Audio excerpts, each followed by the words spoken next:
ہوتا ہے نا ناظرین, وہ تھوڑا سا آگے دیکھ رہا ہوتا ہے. یعنی وہ چیزیں جو ہم لوگوں کو نظر نہیں آ رہی ہوتی, نوکری پیشہ لوگوں کو نظر نہیں آ رہی ہوتی. یعنی نوکری پیشہ شخص جو ہے وہ اپنی نوکری سے باہر نہیں دیکھ سکتا. جو کاروباری آدمی ہے وہ اپنے فائدے اور نقصان سے باہر نہیں دیکھ سکتا. ایک جو سیاستدان ہے وہ اپنے اقتدار سے باہر نہیں دیکھ سکتا. لیکن لیڈر جو ہے, ویسے کم ہوتے ہیں لیڈر دنیا میں, لیڈر بہت دور تک دیکھتا ہے. اور وہ جس نظر سے چیزوں کو دیکھتا ہے, وقت ثابت کرتا ہے کہ اس کے دیکھنے کا اینگل ٹھیک تھا. عمران خان صاحب یہاں پہ اس خطے میں دو بڑے اہم معاملات میں درست ثابت ہوئے ہیں. ایک, عمران خان صاحب نے جو کچھ بھی افغانستان کی جنگ کے بارے میں کہا تھا وہ ہو بہو ویسے ہی ثابت ہوا. عمران خان صاحب 20 سال سے کہہ رہے تھے کہ افغان جنگ کا کوئی انجام نہیں ہوگا, آپ کو ٹیبل پر بیٹھ کر امریکہ کو وہاں سے نکلنا پڑے گا اور وہ مشکلات رہیں گی امریکہ کے لیے. تو ہم نے دیکھا کہ وہی ہوا. حالانکہ امریکہ کی اسیسمنٹ کچھ اور تھی, وہ بہت طاقتور ملک ہے, امریکہ کے پاس بڑے وسائل ہیں, لیکن اس کے باوجود اپنے بے شمار ڈالر ضائع کروانے کے بعد امریکہ کے ساتھ وہی ہوا جو عمران خان صاحب نے کہا تھا. اسی طرح سے جب یوکرین اور رشیا کی لڑائی شروع ہوئی تو عمران خان صاحب نے یہ فیصلہ کیا کہ اس کے اندر ہم نیوٹرل رہیں گے اور ہم نہ رشیا کا ساتھ دیں گے نہ ہم یوکرین کا ساتھ دیں گے. کیونکہ عمران خان صاحب یہ جانتے تھے کہ اس جنگ کو جو بھی ایسکلیٹ کرے گا اس کا نتیجہ کوئی نہیں نکلنا. اور آج ڈونلڈ ٹرمپ کی انتظامیہ آنے کے بعد جب چیزیں تبدیل ہوئیں تو وہ ہوتا ہوا بھی ہمیں دکھائی دے رہا ہے.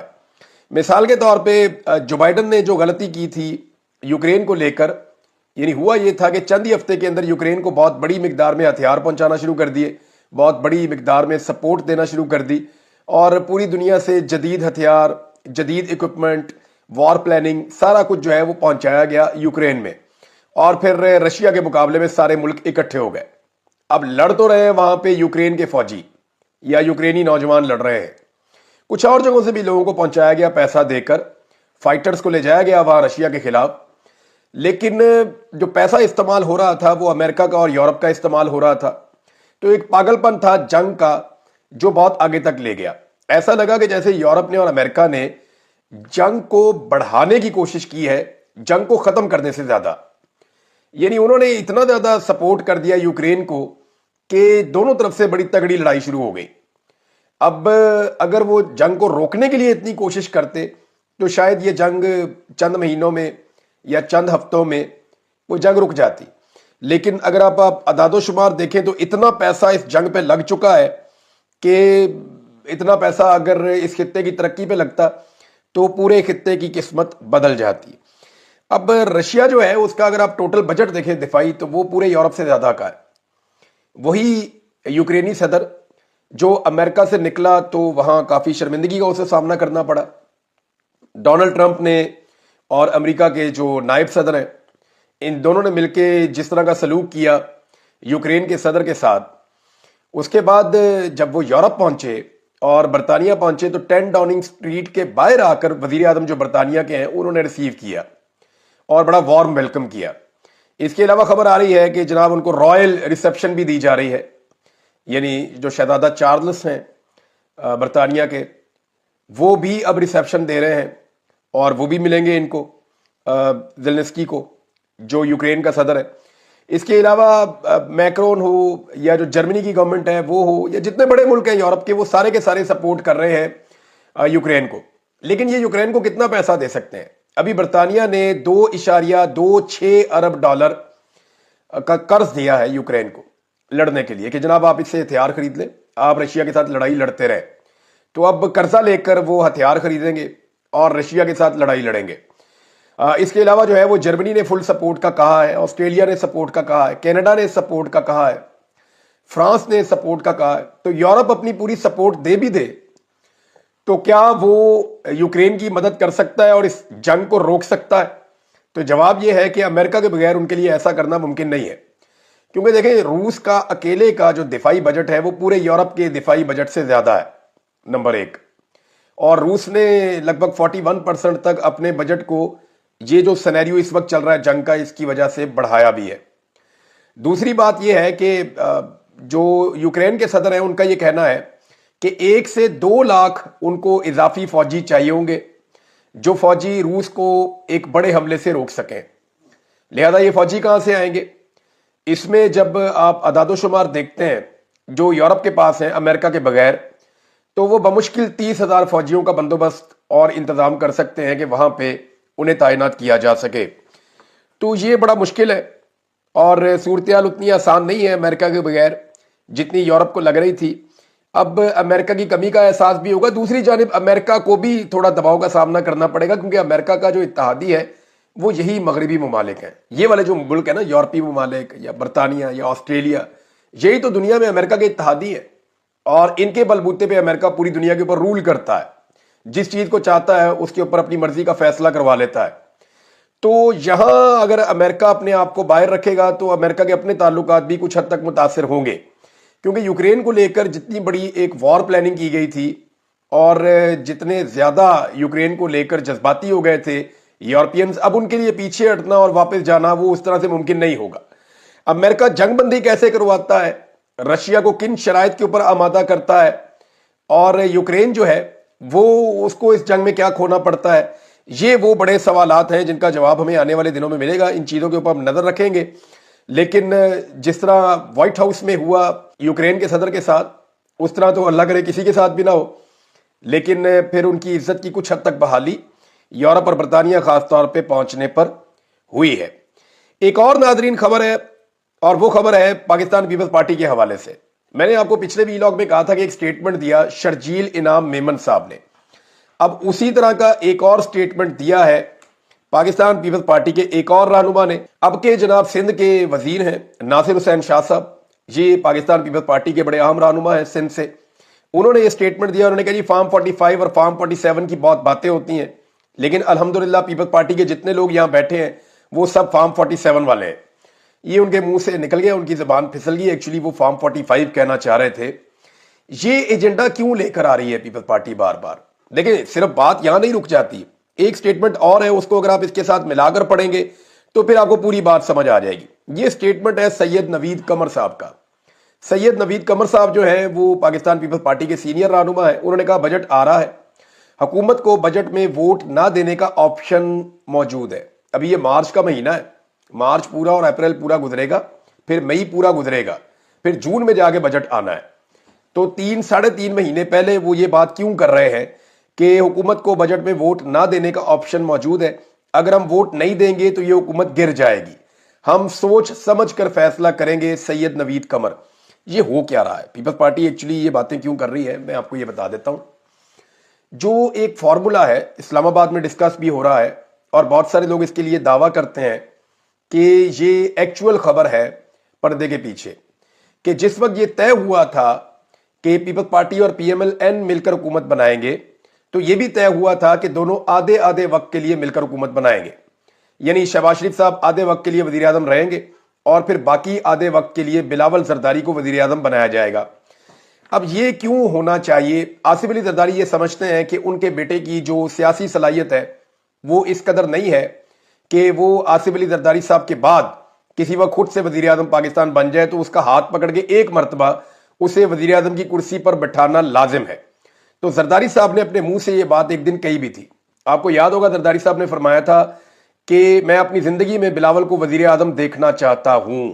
تو اس کا مطلب اب آپ سمجھ جائیے نا وہ اپنی زندگی میں ایسا کیوں کرنا چاہتے ہیں، کیونکہ وہ یہ بات سمجھتے ہیں کہ ان کے بعد یہ کام کرنا اتنا آسان نہیں ہوگا اور یہ ممکن نہیں رہے گا، پیپلز پارٹی کھا جائے گی، کیونکہ بلاول کی وہ سیاسی سمجھ بوجھ نہیں ہے جو ان کے والد کی ہے، یا پارٹی پہ شاید وہ کنٹرول نہیں ہے جو ان کے والد کا ہے.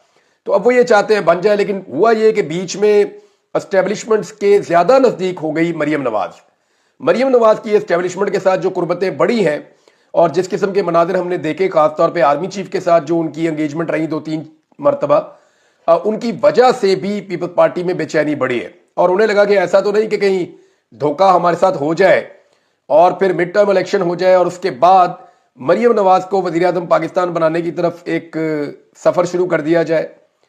اب یہ پاکستان پیپلز پارٹی کو یہ چیزیں بے چین کر رہی ہیں، تو اس بے چینی جو ہے وہ آہستہ آہستہ دھمکیوں میں بدلتی ہے اور آہستہ آہستہ جو ہے پریشر بڑھانے کے لیے اس قسم کے سٹیٹمنٹس بھی سامنے آ جاتے ہیں. ناظرین ایک اور خبر ہے، اور یہ خبر اگر آپ سنیں گے تو آپ کو غصہ آئے گا کہ آپ حرکتیں ان کی چیک کریں کہ یہ کر کیا رہے ہیں پاکستان میں. ایک خاتون ہے 20ویں گریڈ کی اور ان کو جناب عہدے سے فارغ کر دیا گیا ہے، اور یہ خبر دی ہے شہباز رانا صاحب نے. शहबाज राणा साहब खबर लेकर आए। खबर यह है कि वजीर खजाना मोहम्मद औरंगजेब उनके लिए एक नॉन कस्टम पेड गाड़ी है और उसके ऊपर झंडा ना लगाने पर 20वें ग्रेड की खातून अफसर को ओहदे से फारिग कर दिया गया। नॉन कस्टम पेड गाड़ी पता कौन सी होती है? जिसका टैक्स नहीं भरा हुआ होता। अब वजीर खजाना का काम क्या है? पाकिस्तान से टैक्स इकट्ठा करना। वजीर खजाना की ड्यूटी क्या है? पाकिस्तानियों से टैक्स इकट्ठा करना, बहुत ज्यादा पैसा जमा करना और उसको इस तरीके से खर्च करना मुल्क के अंदर कि उससे और पैसा जनरेट हो और मुल्क की मईशत बेहतर हो। लेकिन आप अंदाजा करें कि वजीर खजाना जो पाकिस्तान के लिए टैक्स जमा करता है, वो वजीर खजाना खुद एक ऐसी गाड़ी रखता है जो कि नॉन कस्टम पेड है इस खबर के मुताबिक। यानी अगर वजीर खजाना की अपनी गाड़ी नॉन कस्टम पेड है, उनकी अपनी गाड़ी पर टैक्स अदा नहीं किया गया, तो फिर पाकिस्तान में और कौन टैक्स अदा करना चाहेगा? तो नॉन कस्टम पेड गाड़ी के ऊपर झंडा लगवाना चाह रहे थे। अब ये कोई सरकारी खातून थी, इन्होंने कहा जी कि गाड़ी के कागज ही नहीं है, इस पे मैं झंडा कहां से लगा दूं? तो उन्होंने जनाब इस पे कानूनी हैसियत पे सवाल उठाया। उसके बाद वो जो खातून ऑफिसर है उनको ओहदे से फारिग कर दिया गया। ये है नाज़रीन पाकिस्तान में आवे का आवा बिगड़ा हुआ। अब औरंगजेब साहब को इसलिए लाया गया था कि ये जरा सियासी किस्म के बंदे नहीं है, ये उस तरह की लुटमार नहीं करेंगे, इनका कोई सियासी मोटिव नहीं है। लेकिन आप देखें वो भी नॉन कस्टम गाड़ी चलाना चाहते हैं रवायती सियासतदानों की तरह। यानी यहां पे खरबूजे को देखकर रंग बदल जाता है और उन्हें इस बात का पता है नॉन कस्टम गाड़ी के ऊपर तो है, गाड़ी तो सस्ती होती है ना, कस्टम बहुत ज्यादा होता है। मौजें करो, वजारत है पाकिस्तान में, मौज लुटो। लेकिन वो एक ब्यूरोक्रेट है, वो खड़ी हो गई और उसको जनाब ओहदे से हटा दिया गया शहबाज राणा साहब की खबर के मुताबिक। नाज़रीन एक और खबर जो बार बार दी जा रही है कि आज़रबाईजान में शहबाज शरीफ साहब ने जो बार बार दौरे किए हैं, इन दौरों के नतीजे में आज़रबाईजान पाकिस्तान में कोई $2 अरब की सरमायाकारी करने जा रहा है। देखिए ये खबर देने से पहले ना हमारे लोग जरा सोचते भी कम है। आप दो चीजों पे गौर कर लें। एक तो आज़रबाईजान का जो टोटल जीडीपी है ना, वो पाकिस्तान से 5 गुना कम है। यानी पाकिस्तान का जितना जीडीपी है वो आज़रबाईजान से 5 गुना ज्यादा है। दूसरा, आज़रबाईजान के अपने ज़र मुबादला के ज़खायर पाकिस्तान से कम है। तो वो अपने जो इतने कम ज़र मुबादला के ज़खायर हैं जो उन्होंने बड़ी मुश्किल से जमा किए हैं, अभी उन्होंने एक जंग लड़ी है कुछ अर्सा पहले, बड़ी मुश्किल से उनकी इकोनॉमी खड़ी हो रही है, वो अपना $2 अरब अपने मुल्क में से निकालेंगे और लाकर पाकिस्तान में इन्वेस्ट कर देंगे और उस मुल्क के अंदर इन्वेस्ट करेंगे जहां पे अपने लोगों को यह एतमाद नहीं है। अभी एक सर्वे मैंने आपको पिछले वीलॉग में पढ़ के सुनाया ना कि पाकिस्तानियों को 88% पाकिस्तानी ऐसे हैं जिन्हें पाकिस्तान में सरमायाकारी करने पे एतमाद ही नहीं है, वो करने ही नहीं चाहते। यहां पे हर 5 में से एक पाकिस्तानी सिर्फ ऐसा है जो इसके बारे में सोच सकता है। बाकी लोग तो यहां पे काम ही नहीं करना चाहते, पैसा ही नहीं लगाना चाहते, सरमाए को महफूज ही नहीं समझते।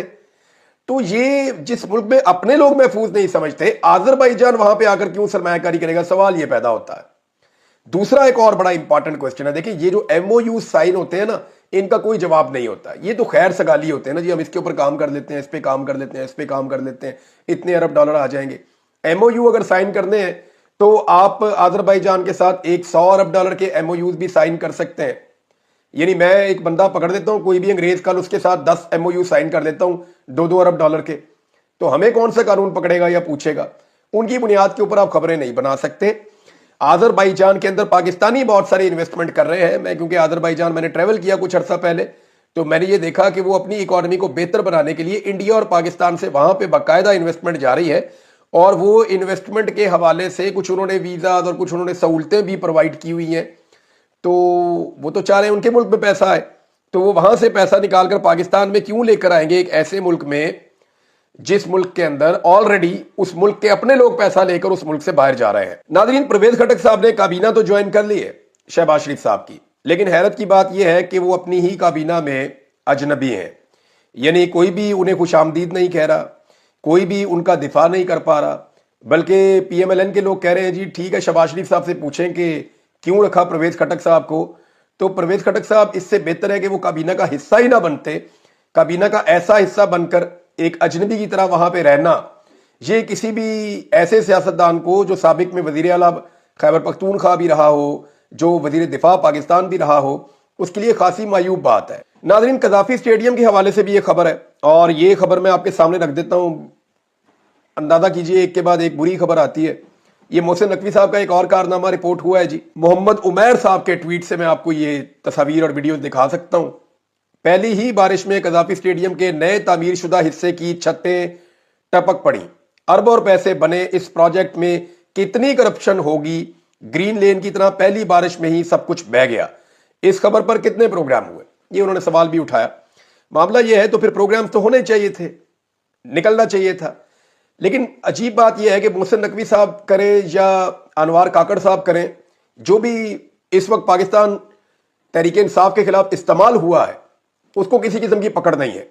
यानी मुझे नहीं लगता कभी इसकी इंक्वायरी होगी या कोई पकड़ा जाएगा या पूछा जाएगा कि जनाब कजाफी स्टेडियम को आपने बनाया था, एक तो आपने जंगी बुनियादों के ऊपर बनाया, मे बी कोई डिजाइन में गलती रह गई, या मे बी कहीं पे गफलत हुई है, या जानबूझकर करप्शन हुई है, कुछ ना कुछ तो ऐसा हुआ जिसकी वजह से ये मनाजिर हम देख रहे हैं। इसी तरह आपको याद होगा निगरान हुकूमत में आटे का एक बहुत बड़ा स्कैंडल आया था, ये अरबों रुपए का स्कैंडल था और बड़ा खौफनाक स्कैंडल था। चीनी का एक स्कैंडल आया था, लेकिन उनके ऊपर कुछ भी नहीं हुआ, किसी ने एक लफ्ज तक नहीं बोला। और वजह यह है ना बोलने की और कोई एक्शन ना लेने की, क्योंकि पाकिस्तान तहरीक इंसाफ के खिलाफ ही सारा एक्शन होना है। ये पढ़ी लिखी बात है पाकिस्तान में, उसके अलावा किसी और के ऊपर कोई एक्शन होना नहीं है। नाज़रीन, पाकिस्तान तहरीक इंसाफ की खैबर पख्तूनख्वा की हुकूमत ने एक बहुत अच्छा कदम उठाया है, एक जबरदस्त फैसला किया है, और इस फैसले को जितना अप्रिशिएट किया जाए उतना कम है। खबर यह है जी कि सूबाई हुकूमत ने 9 मई के बाद दर्ज सियासी नौयत के मुकदमात वापस लेने का फैसला कर लिया है। यानी कैबिनेट ने यह फैसला किया है और काबीना के फैसले को फिर हुकूमत को अमल दरामद करवाना पड़ता है। और तय ये पा गया सूबाई हुकूमत की जानिब से कि 9 मई वाकयात के बाद दर्ज होने वाले बेबुनियाद और सियासी नौयत के मुकदमात फौरी तौर पर वापस लिए जाएंगे। इस हवाले से प्रोसिक्यूटर्स को टास्क देते हुए मुकदमात का जायजा लेने की हदायत कर दी गई है। ये अली अमीन गंडापुर साहब की जो खैबर पख्तूनख्वा की हुकूमत है उनका एक बड़ा अहसन कदम है, ये अच्छा काम किया उन्होंने। बल्कि होना तो ये चाहिए कि किसी भी पॉलिटिकल पार्टी के ऊपर अगर मजीद भी कोई सियासी नौयत के मुकदमात वहां पे दर्ज हैं तो वो भी खत्म किए जाएं। चाहे पीटीएम के ऊपर गलत मुकदमात दर्ज हैं, चाहे वहां पे फजल रहमान साहब की पार्टी पे कोई गलत मुकदमात दर्ज हैं, पीएमएलएन या पीपल्स पार्टी या एएनपी, किसी के ऊपर भी सियासी नौयत के मुकदमात दर्ज हैं तो बगैर किसी इम्तियाज के तमाम सियासी नौयत के मुकदमात खत्म करने चाहिए। ये सिलसिला अगर खैबर पख्तूनख्वा की हुकूमत ने शुरू किया है तो उसके बाद फिर मीडिया दबाव डाल सकता है बाकी लोगों के ऊपर भी कि आप भी ऐसा ही करें। नादरीन, एक और अफसोसनाक खबर है और वो खबर बलूचिस्तान से है। बलूचिस्तान से अच्छी खबरें कम मिलती हैं और तकलीफ होती है बुरी खबरें सुनाते हुए बलूचिस्तान के हवाले से, लेकिन ये एक और खबर है। बलूचिस्तान में पुलिस ने प्रेस क्लब के अंदर घुस के जो है वो उसातिज़ा को गिरफ्तार किया है। ये नौजवान उसातिज़ा हैं, ये एहतजाज कर रहे थे क्योंकि इन्होंने मुकाबले का इम्तिहान पास किया और अदालती फैसलों के बावजूद इन्हें नौकरी नहीं दी गई। यानी अभी एक आदमी ने खुदकुशी की, आपने देखा, वो जो खुदकुशी किया लाहौर हाई कोर्ट में, उसके बाद क्या हुआ, चंद दिन लोग बात करेंगे उसके बाद भूल जाएंगे। अब ये भी अदालती अहकामात के साथ मौजूद थे और एक प्रेस कॉन्फ्रेंस करने के लिए आए थे प्रेस क्लब में कि जनाब हमें अदालती फैसलों के बावजूद नौकरी ना देने पर टीचर्स एहतजाज और प्रेस कॉन्फ्रेंस के लिए आए प्रेस क्लब में कोयटा में, और वहां अंदर घुसकर पुलिस ने उन्हें गिरफ्तार कर लिया। ऐसा कभी नहीं होता था कि पुलिस प्रेस क्लब के अंदर घुस जाए, ऐसा कभी नहीं होता था कि पार्लियामान के अंदर घुस जाए, ऐसा कभी नहीं होता था कि अदालत के अंदर घुस जाए। कुछ एहतराम हुआ करता था कुछ जगहों का, लेकिन वो एहतराम बदकिस्मती से अब खत्म कर दिया गया है। और ये जो बलोच उसातिज़ा है, ये नौजवान है, अब ये दरसो तदरीस के लिए काम करना चाहते हैं, तालीम के लिए काम करना चाहते हैं, तो इनके हाथों में किताबें कलम ये चीज़ें अच्छी लगती है। लेकिन जब आप इन्हें दीवार के साथ लगाएंगे, प्रेस क्लब में घुस घुस के इनको गिरफ्तार करेंगे, इनके साथ ज्यादती करेंगे, इनको नौकरियां नहीं देंगे, तो आप इनसे क्या चाहते हैं? देखिए, बलूचिस्तान का नौजवान पहले ही बड़ा मायूस है, हमें उसका हाथ थामना है, हमें उसका सहारा बनना है और उसे मेन स्ट्रीम में लाकर पाकिस्तानियों की तरह, जैसे पूरे पाकिस्तान में हर जगह नौजवान की इज्जत है,